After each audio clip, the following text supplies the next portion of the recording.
नमस्कार मित्रांनो, मी तुमचा मित्र शंकर सुतार, निसर्ग माझा. मित्रांनो, आज माझ्यासाठी खूप खास दिवस आहे, कारण आज माझा वाढदिवस आहे आणि माझासुद्धा वाढदिवस आहे आणि माझा दिवस आहे आणि माझ्या मित्राच्या वडिलांचासुद्धा वाढदिवस आहे. पण आता त्याचे वडील ह्या जगात नाही आहेत, पण त्यांच्या स्मरणार्थ आपण ही झाडं इथे लावतो आहोत. आरेमध्ये खूप सारी झाडं लावलेली आहेत आणि हे काम हे सतत चालूच राहणार.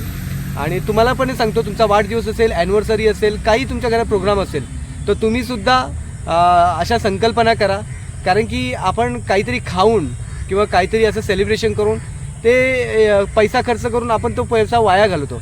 पण आपण तो पैसा जर निसर्गासाठी आपण जो पैसा वापरला, तर नक्कीच हा निसर्ग वाढण्यास मदत होईल आणि एक आठवण तरी राहील की आपण काहीतरी आयुष्यात काहीतरी चांगलं काम केलं आहे. नक्कीच एक छोटासा प्रयत्न करून बघा. कॅमेरामन सेल्फीसोबत शंकर सुतार, निसर्ग माझा. जय हिंद, जय महाराष्ट्र.